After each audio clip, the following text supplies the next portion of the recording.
Subscribe to the channel! Click the button and subscribe now. Don't miss out, subscribe today! Let me ask you something uncomfortable. How many of your runs in the last month actually made you faster? Not felt good? Not burned calories? Actually made you a better runner? Be honest. Because if you've been lacing up, pushing hard, coming home exhausted, and still running the same pace you were 6 months ago, there's a reason for that. And today, we're going to rip it open. If you've been following this series, you already know we've been building something real here. We talked about why you're stuck at a plateau. We broke down the pacing mistakes you're making in the first kilometer that sabotage the entire run. We covered the aerobic base, the foundation that most runners completely skip because it feels too slow, too boring, too unsexy. And now we're here. 30 days of running with heart rate control, every single run, no exceptions, and I want to tell you exactly what happened. The good, the uncomfortable, and the part nobody talks about. Subscribe if you haven't yet, because this series is a full progression.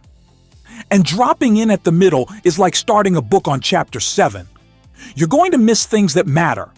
So, 30 days, heart rate control. What does that even mean in practice? It means you strap on a monitor, chest strap, wrist sensor, whatever you've got, and you commit to keeping your heart rate inside a specific zone for the majority of your runs. For most recreational runners, that's zone 2, roughly 60 to 75% of your maximum heart rate. For a 35-year-old, that's somewhere around 111 to 140 beats per minute. Sounds simple. It is not simple. And that's exactly where the story gets interesting. Day 1. I go out for what I think is going to be an easy run, comfortable effort, the kind of pace where you can hold a conversation. My heart rate hits 158 beats per minute within the first 4 minutes, at a pace that felt easy. That number stopped me cold. Because 158 is not zone 2. That's zone 4 territory. That's a workout pace. And I was just jogging down the street thinking I was taking it easy. Stop. Think about that. The pace that felt easy to me, the pace my body had convinced me was recovery effort, was actually hammering my cardiovascular system. And this is the first uncomfortable truth this experiment forces you to face. You have no idea how hard you're actually running. None. You think you do. You're wrong. Almost everyone is wrong about this. Your perceived exertion is a liar with a very convincing voice.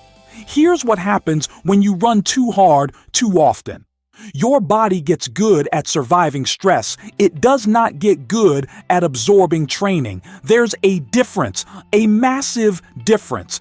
And most runners never learn it because no one ever slows them down enough to feel it. You finish hard runs feeling like you worked. You did work. But work and adaptation are not the same thing. Adaptation happens in recovery. It happens in zone 2. It happens when your aerobic engine is being built brick by brick instead of constantly flooded. You already know this from the aerobic base episode, but knowing it intellectually and actually running at zone 2 pace for 30 straight days, that's a completely different experience. Because here's what zone 2 running actually looks like for most intermediate runners. It's slower than you think it should be. Much slower. We're talking a pace that might feel almost embarrassingly slow.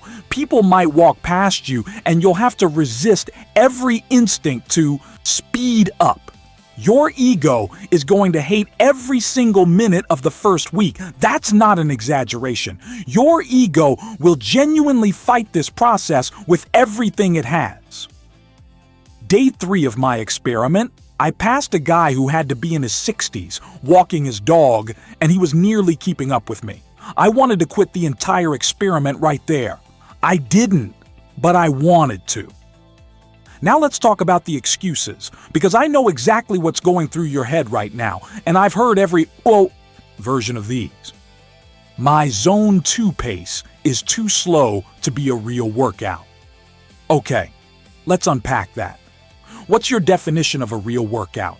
Something that makes you tired, something that hurts, because if your only metric for a good run is suffering, you've already lost. The goal is adaptation. The goal is becoming a more efficient runner over time. Zone 2 running builds mitochondrial density. It builds fat oxidation capacity. It builds the aerobic foundation that every faster, harder effort sits on, top of. If that foundation is weak, if you've been skipping it for years because it didn't feel like enough, then your fast runs are a house built on sand. They feel productive. They look like training. They are not building what you think they're building. I don't have time to run slower. I need to get my miles in. This one makes me want to laugh, genuinely. You don't have time to run at the correct pace, but you have time to run at a pace that's giving you diminishing returns every single week. You have time for the exhaustion. You have time for the nagging injuries that keep coming back because your body never fully recovers. You have time for the frustration of not improving. Okay, noted. I tried running by heart rate before, and it didn't work for me. Did you give it 30 days of actual commitment? Or did you try it twice, feel slow and embarrassed, and quietly go back to running by feel? Be honest with yourself. This is not a one-week experiment. The adaptations we're talking about, the real, measurable changes in your aerobic system, take weeks to build and months to fully develop. 2 runs at Zone 2 pace doesn't tell you anything. 30 days starts to tell you something real. And here's what those 30 days told me.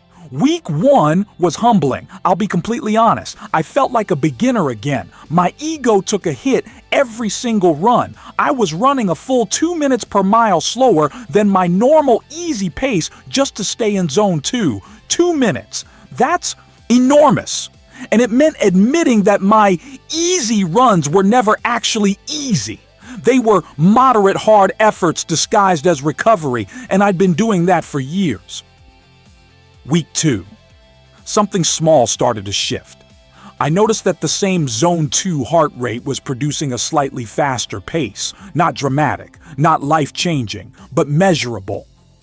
My body was starting to adapt. My aerobic engine was getting a little more efficient. I was covering slightly more ground with the same cardiac effort. That's the signal. That's what you're looking for. Not speed, efficiency. Week 3, I stopped fighting it. I actually started to enjoy the slower runs, and that surprised me more than any data point. There's something genuinely different about a run, where you're not constantly pushing against your own limits. You notice things, you breathe, you think. You start to understand why so many elite runners talk about their easy days being genuinely easy, not as a strategy, but as a pleasure. Week 4 brought the test. I did a faster tempo run, something I hadn't done in 30 days, and something was different.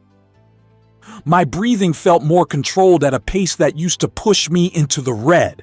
My legs turned over more freely. I wasn't fighting my own cardiovascular system the way I used to. The base work had done something real. But here's what nobody tells you about heart rate training. The number on your monitor means nothing if you don't understand the full picture. Temperature matters. Heat pushes your heart rate up at any given pace. Caffeine matters. Sleep debt matters. Stress matters. Your heart rate on a Tuesday after a rough Monday at work is not the same as your heart rate on a rested Saturday morning. This is why you track trends over time, not individual sessions. One run where your Zone 2 pace feels impossible doesn't mean the method is broken. It means something in your life is elevated and your body is responding to it. This is also why the chest strap beats the wrist sensor every time you can manage it. Optical sensors on your wrist are convenient and often accurate enough. But in cold weather, at high intensities during the first few minutes of a run, they can drift.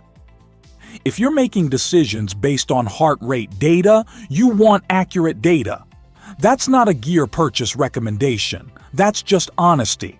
Now, let's get to the part that actually matters. What do you do with this? First, find your actual zone 2. Don't guess. Use the formula 180 minus, your age as a starting point. That gives you a rough upper limit for zone 2. If you're 35, that's 145. If you're 40, it's 140. This isn't perfect. Physiological variation means some people will be slightly higher or lower, but it's a far better anchor than pace or perceived effort. Second, commit to making 80% of your runs zone 2, 80%. That leaves 20% for harder efforts, tempo runs, intervals, race pace work. The 80-20 principle isn't controversial at the elite level. It's how the fastest distance runners in the world train. The controversy only exists in the recreational running world because we've been sold on the idea that harder is always better. It isn't. Third, track your progress with a consistent metric. Once a week, at the same time of day, under similar conditions, run at the same zone 2 heart rate and note your pace. Over weeks, that pace should gradually improve. That improvement is your aerobic system getting stronger. That's the whole in-game. Fourth, and this is the one most people skip, be patient with the first 2 weeks. I won't lie to you. The beginning of this process feels like regression. It is not regression, it is foundation. Every week you spend running too hard without a proper aerobic base is a week where you're building on nothing. You're just wearing yourself out. The first 2 weeks of Zone 2 training feel slow because they are slow, but they're also building something that your previous training never gave. You. And here's the truth I want you to sit with before we close this out. Most runners don't improve. Not because they don't work hard enough, because they work hard in the wrong way, consistently for years. And they call that dedication.